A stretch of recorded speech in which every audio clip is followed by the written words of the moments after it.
इस बुलेटिन में हम बात करेंगे नरेंद्र मोदी की, बीजेपी की राष्ट्रीय परिषद की, जहां पर उन्होंने ऐसी ताड़ ठोकी कि सब खुश हो गए। दिल्ली तालकटोरा स्टेडियम में गुजरात के मुख्यमंत्री नरेंद्र मोदी ने ऐसी ताड़ ठोकी कि बीजेपी की बाछें खिल गई है। घोषणा सिर्फ नहीं हुई प्रधानमंत्री पद के लिए नरेंद्र मोदी के नाम की, बाकी सब कुछ वैसे ही हुआ है। लेकिन क्या सब कुछ वैसा ही है जैसा नजर आ रहा है, या फिर नरेंद्र मोदी को जरूरी बताना बीजेपी की मजबूरी है? देश ने लेफ्टिस्टों की सरकार देखी है, देश ने कांग्रेस की सरकार देखी है, देश ने परिवार के द्वारा चलती हुई पार्टियों की सरकारें देखी हैं, देश ने मिलीजुली सरकारें देखी हैं और देश ने भारतीय जनता पार्टी की सरकारें भी देखी हैं। 5 साल का कोई भी कालखंड पसंद कर लिया जाए और इन पांचों प्रकार की सरकारों का इवैल्यूएशन किया जाए, मैं दावे से कहता हूं मित्रों, भारतीय जनता पार्टी सुशासन में नंबर 1 पर उतरेगी। क्या नरेंद्र मोदी की यह गर्जना बीजेपी की बाध्यता है?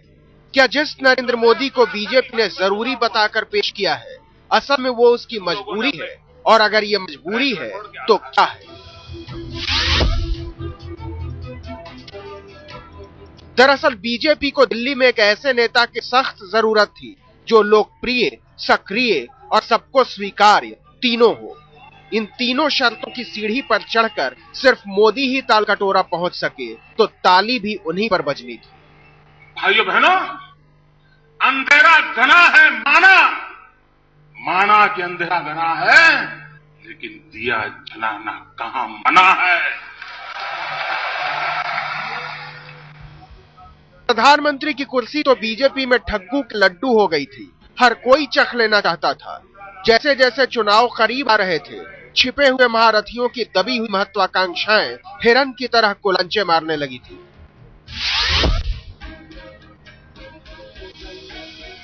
प्रधानमंत्री के दावेदारों का मोहल्ला जितना बड़ा बीजेपी में बस गया था, उतनी जनसंख्या सारे दलों को मिलाकर भी नहीं बनती थी।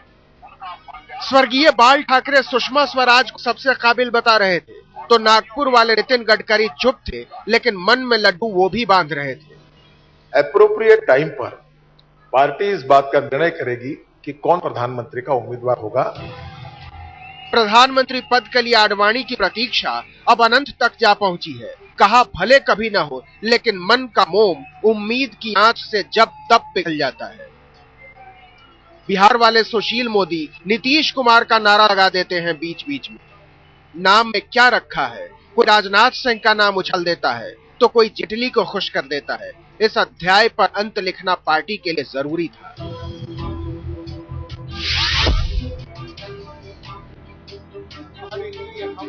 बीजेपी की दूसरी मजबूरी यह है कि पार्टी के पास आडवाणी के बाद ऐसा कोई नेता नहीं बचा है जिसकी अखिल भारतीय अपील हो। शिवराज सिंह चौहान को मध्य प्रदेश से बाहर कोई नहीं जानता तो छत्तीसगढ़ रमन सिंह की सीमा है। मनोहर पर्रिकर और जगदीश शेट्टार को तो छोड़ ही दीजिए, वसुंधरा राजे बड़ी मुश्किल से अपना जुगाड़ ठीक कर पाई।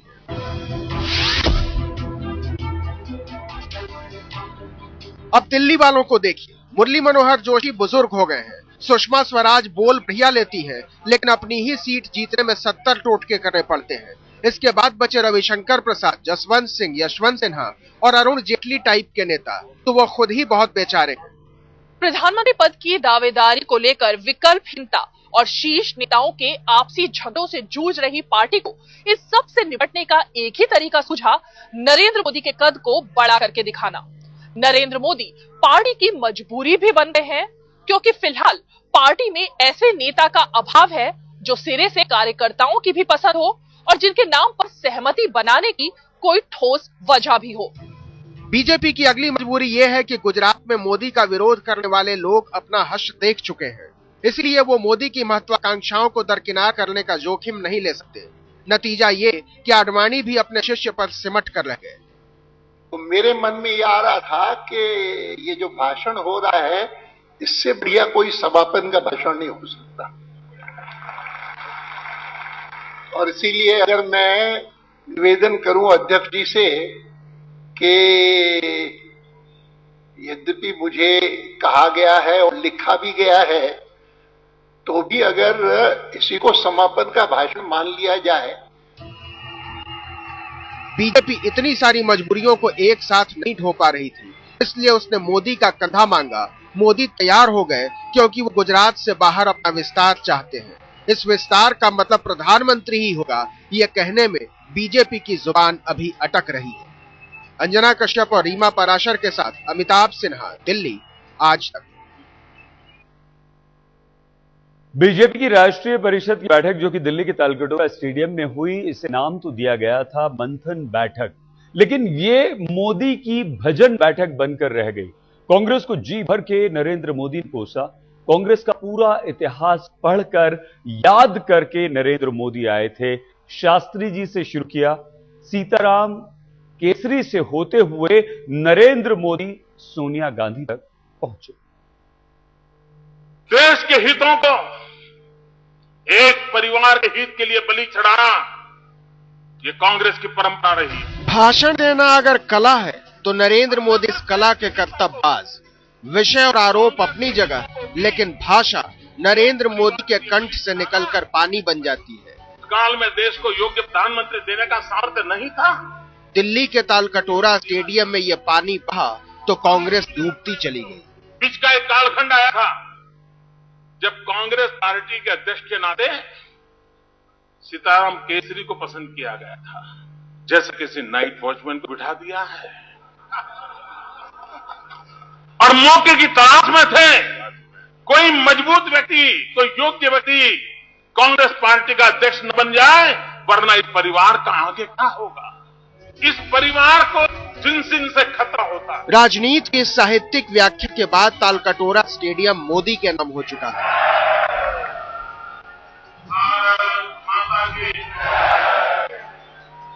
इतना ही नहीं मित्रों, कुछ लोगों को बोलने के लिए मंच की जरूरत होती है, लेकिन मोदी जहां से बोलना शुरू करते हैं वही मंच बन जाता है और सामने वाला मोहित हुए बगैर नहीं रहता, सच झूठ के फेर में पड़े बगैर। मित्रों, देश के सामने मिशन और कमीशन के बीच का झगड़ा होने वाला है और देश कमीशन से मुक्ति चाहता है। और मैं मानता हूं मित्रों, इस पूरे देश में फैलाइए कमीशन पार्टी है, उसका नाम ही कमीशन पार्टी है। मोदी ने मिशन और कमीशन की बात कर कांग्रेस की दुखती रग पर हाथ रख दिया है। पीएम इन वेटिंग का ऐलान भले ही अभी न हुआ हो, लेकिन मोदी उसी लय में आ चुके हैं। तभी तो वो इस कोशिश में लगे हैं कि एजेंडा वो तय करें और कांग्रेस उनके जाल में फंसे। कांग्रेस के कुनबे को इसकी खबर मिली तो आग बबूला हो गई। राशिद अलवी को सुनिए। कर्नाटका शायद वो लोग भूल रहे हैं। बंगारू लक्ष्मण जी मालूम नहीं जेल के अंदर हैं आजकल या जेल के बाहर हैं। जूदेव जी बीजेपी के अंदर जरूर हैं, लेकिन रुपया खुदा तो नहीं, खुदा से कम भी नहीं। ये उन लोगों को याद है कि नहीं याद है? देश को डुबो दिया। मोदी तालकटोरा स्टेडियम में बोल रहे थे और सुन सारा हिंदुस्तान रहा था, लेकिन सबसे ज्यादा गौर से कांग्रेस सुन रही थी। देश ने बहुत प्रधानमंत्री देखे और अधिकतम प्रधानमंत्री कांग्रेस गोत्र के प्रधानमंत्री थे। इस देश को एक ही प्रधानमंत्री मिले जिनका गोत्र कांग्रेस का नहीं था, और वो थे अटल बिहारी वाजपेयी। कांग्रेस इस पर भी ना भड़कती तो कब भड़कती, और उस पर भी श्री प्रकाश जायसवाल जुबान की ज्वाला देखी। दूसरी पार्टी के नेताओं से हम क्या ये उम्मीद कर सकते हैं कि वो कांग्रेस की प्रशंसा करेंगे? जिसका जो स्तर है, जिसका जो माइंडसेट है, उस हिसाब से वो कमेंट्स करता है। शाम होते होते सियासत के संसार में सिर्फ मोदी ही मोदी थे। कांग्रेस ने भीतर भी पूरी पार्टी को एक परिवार के लिए समर्पित करके रखा हुआ है, और उसके कारण देश में योग्य नेतृत्व पनप नहीं रहा। इतवार ने जमाने के बाद ऐसी सरगर्मी देखी थी। बीजेपी को उम्मीद है कि इस सरगर्मी से सियासत भी बदलेगी और सिंहासन भी। लोग के हाथों में ये चीज पहुंचे। अंजना ओम कश्यप के साथ अमिताभ सिन्हा, दिल्ली, आज तक। भाइयों बहनों, बीजेपी की राष्ट्रीय परिषद में मंथन हो रहा था बीजेपी के अंदर, लेकिन नरेंद्र मोदी जब बोलने खड़े हुए तो बस बोलते ही गए और कांग्रेस को कोसते ही गए। नरेंद्र मोदी ने कहा कि कांग्रेस का नाम कमीशन पार्टी कर देना चाहिए, क्योंकि कमीशन के बिना कांग्रेस में कुछ भी नहीं होता। नरेंद्र मोदी का मानना है कि मिशन वाली पार्टी तो सिर्फ बीजेपी है, और इस पर कांग्रेस ने आसमान सिर पर उठा लिया। कांग्रेस के नेता तिलमिला गए। दिल्ली के तालकटोरा स्टेडियम में तोरण द्वार सजाया, बड़े बड़ों की बारात बुलाई, बैंड बजाया, फिर आदरणीय की आरती उतारी। इसके बाद आदरणीय से मंडप के बीचों बीच आने का अनुरोध किया गया और जब वो एक बार आ गए तो छा गए। देश को डुबो दिया। गरीब के घर में चूल्हा नहीं जल रहा है। महंगाई गरीब को मार रही है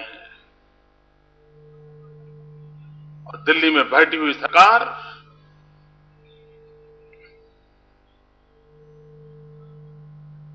है कि नहीं है, इसकी भी अनुभूति नहीं हो रही है।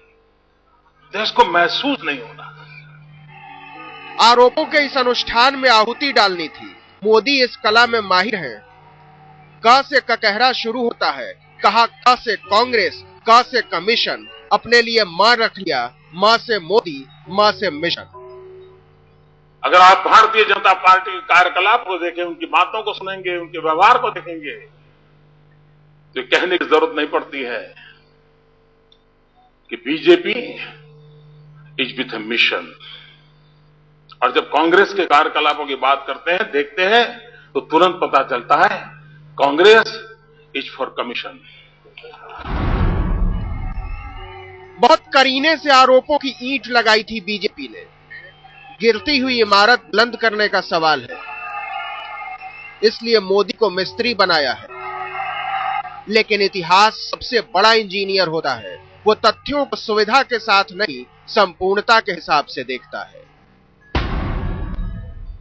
आज भी मुझे लगता है, मैं नहीं जानता हूं मेरी पार्टी के सबके विचार क्या है, लेकिन मुझे लगता है कमीशन का किस्सा सिर्फ कांग्रेस का नहीं है। मोदी के भाषण पर मुग्ध बीजेपी तालकटोरा में ताली पीटते हुए अपने इतिहास के चुभने वाले गिरतों से कतरा गई।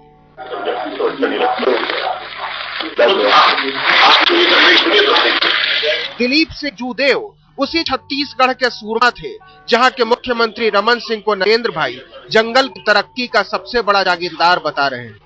आदिवासियों के कल्याण का उत्तम से उत्तम मॉडल क्या हो सकता है, वो छत्तीसगढ़ के डॉक्टर रमन सिंह ने दिया है।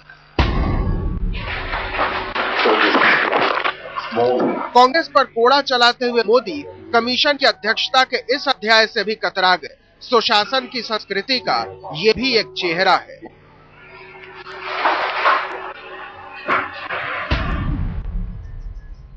कर्नाटक में तो रेड्डी बंधुओं को बचाने की जिद में बीजेपी दक्षिण में पहली सरकार की भूमिका लिखने वाले येदियुरप्पा की ही बलि दे डाली। नितिन गडकरी तो अध्यक्षता से भूतपूर्व ही इसलिए हुए कि कंपनी चलाने में करोड़ों इधर उधर हो गए थे। उत्तराखंड के मुख्यमंत्री रमेश पोखरियाल ने शंख को क्यों हटाया था, ये मोदी को ज्यादा अच्छे से पता होगा। और पटवा तक पहुंचने वाले मोदी धूमल का जिक्र करने में भी हिचकिचा गए।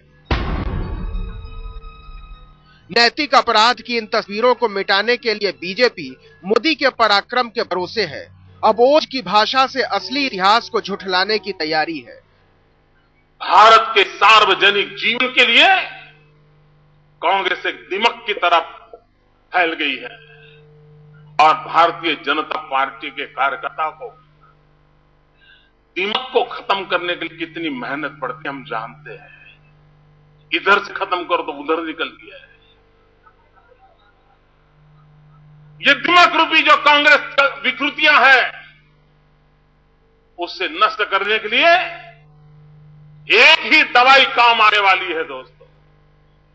कांग्रेस रूपी दिमक को अगर हिंदुस्तान की धरती से नष्ट करना है तो उत्तम से उत्तम दवाई है भारतीय जनता पार्टी के कार्यकर्ताओं का पसीना। मोदी आरोपों को स्तनपाई के संसार से कीट वर्ग तक ले गए थे। जवाब देने के लिए आए मणिशंकर अय्यर ने सरीसृप वर्ग में शरण ली। मोदी ने हमें दिमक बुलाया है तो मैं तो कहता हूं कि वो एक सांप है वो एक बिछुआ है, और ऐसे गंदे आदमी की तरफ से आलोचना हुई तो वो अपने आप में प्रशंसा बनती है। सवाल इतिहास की तरह वहीं पहुंच गया है। कांग्रेस का कमीशन और बीजेपी का मिशन, ये दोनों ही न पूरी तरह सच हैं और न पूरी तरह झूठ। जो बचता है वो भ्रम। इसी भ्रम पर बीजेपी ने भविष्य की उम्मीद बांधी है। अंजना कश्यप के साथ अशोक सिंघल, दिल्ली आज तक।